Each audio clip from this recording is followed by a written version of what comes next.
দুপুর তোমাদের সবাইকে আজকে নতুন রেসিপি নিয়ে চলে এসেছি সয়াবিনের ঝোল। খুব হালকা একটা নিরামিষ রেসিপি।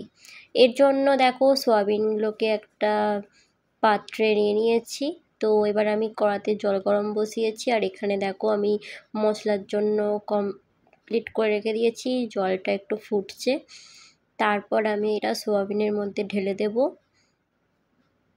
এরপর আমি এটা একটু টুকতে দেবো, সয়াবিন যেগুলো যাতে নরম নরম হয়ে যায়। দেখো নরম হয়ে গেছে। এবার হাত দিয়ে এগুলো নিংড়ে নিংড়ে এবার একটা পাত্রে আমি রেখে দিলাম। এইভাবে করতে করতে দেখো সবগুলো আমার হয়ে গেল। দেখো সবগুলো কমপ্লিট হয়ে গেছে। এবার আমি কড়াতে তেল দিয়েছি, সর্ষের তেল দিয়েছি। সর্ষের তেলটা গরম হতে তাতে সয়াবিনগুলো দিয়ে দিলাম। এবার হালকা করে আমি ভেজে নেব। হালকা করে ভাজার পর এবার আমি একটা পাত্রে ঢেলে দেব।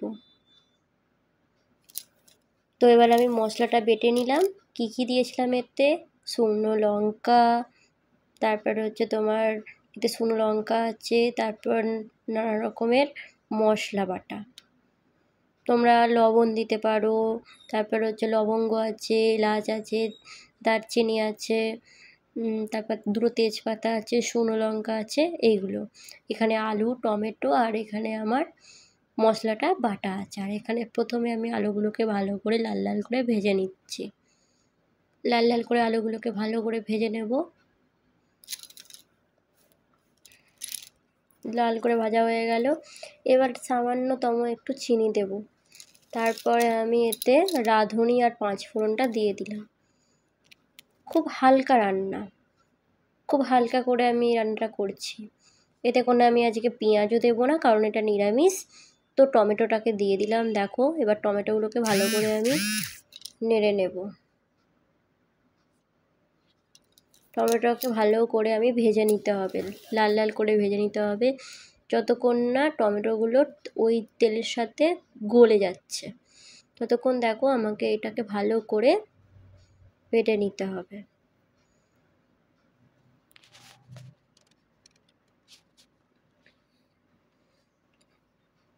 রান্না করতে আমার খুব ভালো লাগে, আর সবসময় রিচ খেতে খেতে আর ভালো লাগে না। মুখের স্বাদের জন্য একটু হালকা রান্নাও কিন্তু অমৃত। আজকে সোমবার, আজকে বাবার জন্য আজকে আমি এই সোয়াবিনের খুব হালকা পাতলা একটা রেসিপি করছি। তো দেখো টমেটোগুলোকে তোমাদের সাথে গল্প করতে করতে আমার টমেটোটা ভাজাটা প্রায় হয়েই গেছে। দেখো টমেটো কি আর দেখা যাচ্ছে? দেখা যাচ্ছে না। এরপর আমি ওই মশলা বাটাটা দিয়ে দিলাম। আদা আছে এতে আদা, তেজপাতা, শুকনো লঙ্কা, দারচিনি, লবঙ্গ, গোলমরিচ খুব কম কম করে দিয়ে বাটলে না দারুণ। তো এবার আমি মশলার সাথে টমেটোটাকে দেখো আর দেখাই যাচ্ছে না টমেটোটা। এবার আমি এটা ভালো করে কষে নেব।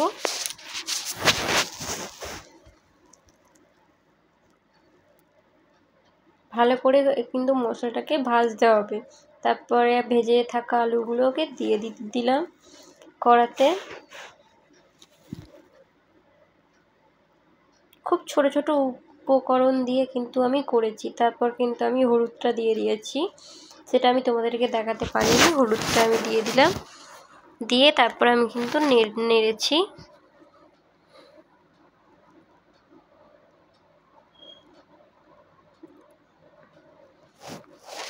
সোয়াবিনের কষা হয়, সোয়াবিনের ঝোল হয়। আমাদের বাড়িতে তেমন কেউ না সোয়াবিন খেতে চায় না। সোয়াবিন আমাদের বাড়িতে কেউ তেমন খায় না। আজকে আমি ভাবলাম যে যাই একটা খুব সুন্দর সোয়াবিনের রেসিপি করি, যে দেখি সবার ভালো লাগবে। তো তোমাদের সাথে গল্প করতে করতে নুনটা দিয়ে দিলাম। নুনটা দেওয়ার পর আমি স্বাদ মতো নুন দিয়ে এবার আমি ভালো করে এটাকে নেড়ে নেব।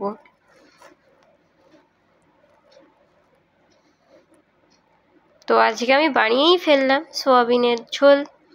স্কুলে যখন পড়তাম, স্কুলে আমাদের টিফিনের সময় ভাত আর সোয়াবিনের কী সুন্দর হালকা একটা পাতলা ঝোল, কিন্তু দারুণ লাগতো খেতে, সেই ছোটোবেলার স্বাদ যেন ফিরে পাই। তো আমার এখানে হয়েই গেছে।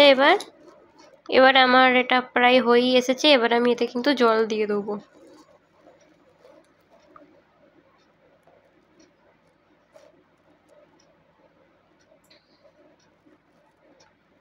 আস্তে আস্তে জলটা ঢেলে দেবো।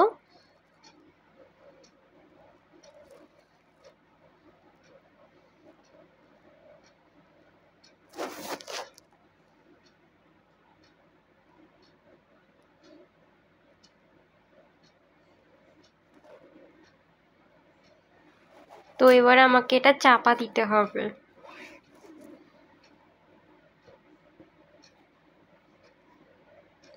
চাপা দেওয়ার আগে দেখো সয়াবিনগুলোকে দিয়ে দিলাম।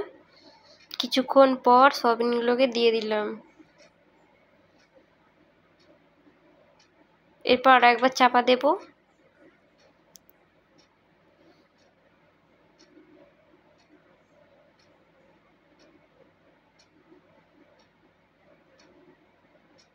দেখো চাপা খুলে দিয়ে আমার রেডি হয়ে গেছে সয়াবিনের ঝোল।